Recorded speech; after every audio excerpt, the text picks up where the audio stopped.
महाशिवरात्रि पर्व पर बुधवार रात से ही महाकालेश्वर मंदिर के पट खुल गए हैं, जहां महाकाल मंदिर के पुजारी बाबा का पंचामृत से अभिषेक किए, जिसके बाद महानिर्वाणी अखाड़े के महंत ने भगवान महाकाल को भस्मारती की। इसके बाद बाबा को राजा और दूल्हे की तरह तैयार किया गया, जिसके बाद बाबा महाकाल की आरती हुई, जिसे देख श्रद्धालु बाबा की भक्ति में लीन हो गए हैं। बता दें, 9 दिनों तक भगवान महाकाल अपने भक्तों को अलग अलग स्वरूपों में दर्शन दिए और आज महाशिवरात्रि के मौके पर भगवान महाकाल राजा के रूप में दिन भर भक्तों को दर्शन देंगे।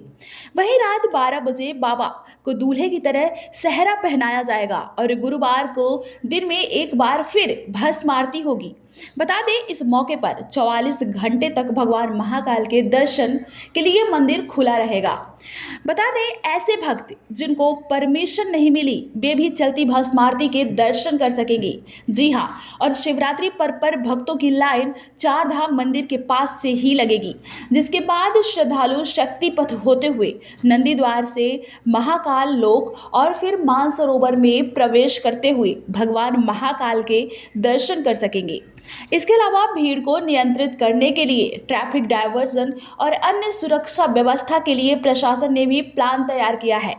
जहां महाशिवरात्रि के मौके पर साल में एक बार ही दिन में भस्म आरती होती है और 44 घंटे मंदिर खुला रहेगा। और कल रात 11 बजे मंदिर के पट बंद हो गए। साथ ही हरे फाटक, बेगम बाग, महाकाल चौराहा, तोपखाना, गुदरी चौराहा, पटनी बाजार, गोपाल मंदिर, हरी सिद्धि की पाल, जय सिंहपुरा, जंतर मंतर, चिंतामन रोड, नीलगंगा क्षेत्र में भी भीड़ का दबाव अधिक होने से 2 पहिया वाहन चालकों को दिक्कत आ सकती है। इस कारण ज़्यादा जरूरी हो तो ही इन क्षेत्रों में गाड़ी लेकर पहुंचे। वहीं 25 से 27 फरवरी तक जाम से बचने और यातायात को नियंत्रित करने के लिए 12 रास्तों पर सभी प्रकार के वाहनों का आवागमन मंगलवार शाम से 27 फरवरी तक प्रतिबंधित रहेगा। साथ ही 200 सीसीटीवी और 3 ड्रोन कैमरों से भी लगातार निगरानी की जाएगी। वहीं दूसरी ओर आज महाशिवरात्रि के पावन पर्व पर भक्त शिवालयों पर भगवान भोलेनाथ का दुग्धाभिषेक और रुद्राभिषेक कर रहे हैं। जगह जगह शिवालय बम बम भोले से जयकारों से गूंजमान है। साथ ही धार्मिक मान्यता है कि फाल्गुन मास के कृष्ण पक्ष की चतुर्दशी तिथि को भगवान शिव और मां पार्वती का विवाह हुआ था, इसलिए इस पर्व को महाशिवरात्रि के रूप में पूजा जाता है। वहीं महाशिवरात्रि पर 4 पहर में भगवान भोलेनाथ की पूजा अर्चना की जाती है। इसके अलावा महाशिवरात्रि के दिन भगवान भोलेनाथ माता पार्वती की तपस्या से प्रसन्न होकर उन्हें शिवलिंग के रूप में प्राप्त हुए थे। इसी दिन उन्होंने माता पार्वती को वचन दिया था कि वह उन्हें अपने पत्नी के रूप में स्वीकार करेंगे और उन्होंने पहले माता पार्वती की तपस्या के माध्यम से परीक्षा ली और फिर उन्हें स्वीकार किया।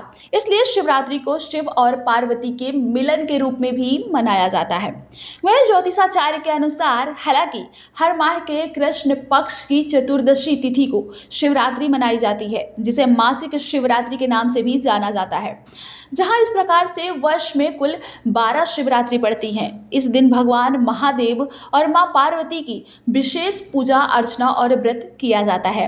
जैसे कि सबको पता है कि भगवान क्षण में ही रूठ हो जाते हैं और क्षण में ही मान जाते हैं। भगवान भोलेनाथ को मनाना सबसे आसान है, क्योंकि भगवान भोलेनाथ आपके छोटे से प्रयास करने से ही प्रसन्न हो जाते हैं।